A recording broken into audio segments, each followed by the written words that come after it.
Okay, Tailgate Talk fans, we got a little project here today. This is a 2005 Toyota Tundra V8 4.7 liter. What we're going to do is put a cold air intake on this vehicle.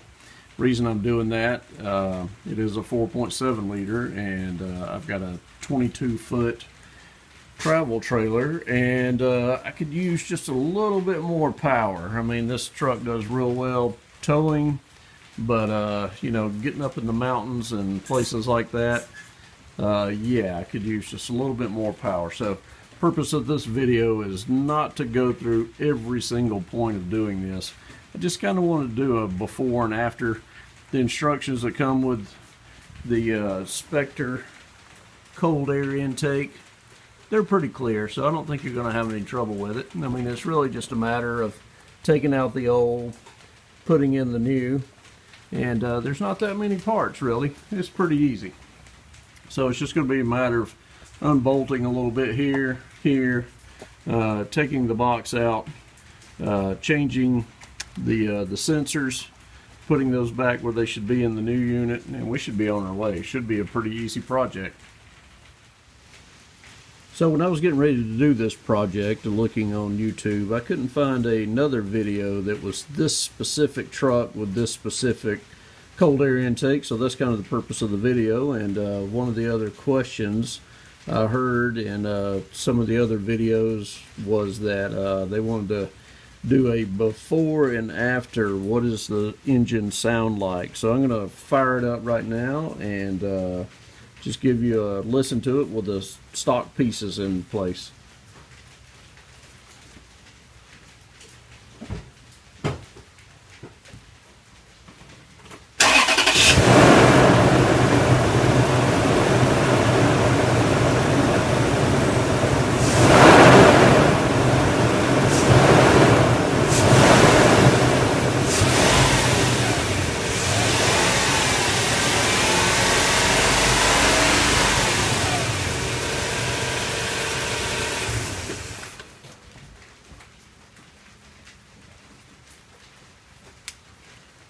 So that's it. There was a few quick pulses and then a little continuous rev at about 3,000 RPM. So I'm going to get to work, and when we come back, everything should be in place, and we'll fire it up again and have another listen. Alright, we're almost done here, and I said I was not going to show you any part of the installation, but I actually did want to show you the heat shield here. The instructions are really poor in regard to the heat shield. So first of all, you got to put this rubber gasket on, and it goes all the way around the piece. Hopefully you can see that, but when it's out of the truck, you got to put this insulation here, this rubber seal, all the way around that unit. And then also, hopefully you can see this, these brackets, little, you know, not terrible to figure out, but again, really no instructions on how those go on there. So hopefully enough light there, you can kind of see how that goes on. And then also kind of the same over here. There's a bracket. I know this is not going to shoot well at all, but anyway, there's an L bracket. The short end of the L bracket goes against the box, and then the long end bolts to your radiator. And then hopefully you can see this, the short end points up on the side of this box, and then see if I can get some more light in here. The short end of this bracket bolts to the box, and then this part lays flat and then goes to this bolt right here. So flat, and then the short piece is pointed upward. So anyway, small detail, but the instructions really poor, so I thought that was worth pointing out. All right, I'm about to wrap it up here.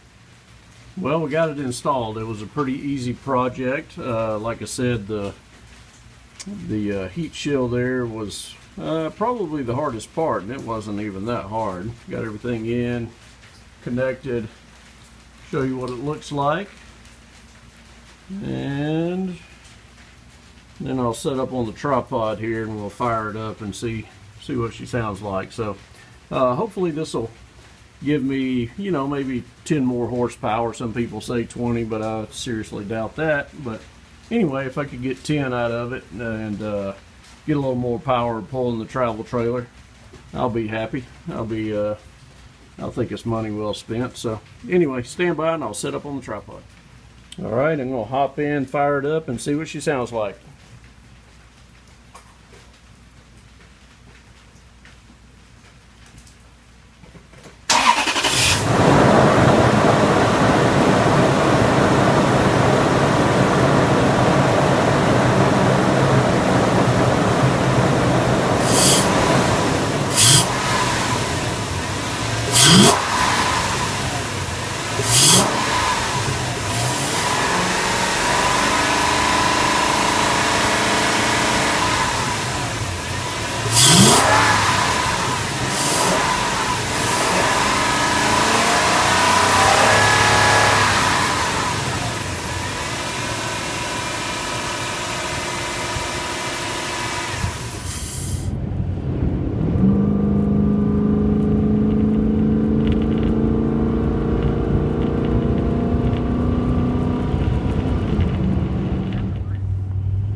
Well, there you have it, Tailgate Talk fans. We got the cold air intake installed on the 2005 Toyota Tundra 4.7 liter, and hope it's useful information for you. Kind of give you an idea of what it sounds like, what it feels like, all those things. So hopefully weather warms up a little bit, I'll hook it up to the travel trailer and do some towing. But right now, just driving it, yeah, I can notice a difference. Towing wise, who knows? We'll find out. But it certainly sounds meaner and feels a little stronger. So we'll see. Well, thanks for tuning in, and subscribe, and let me know if you have any questions, anything I didn't cover. All right, thank you. Bye bye.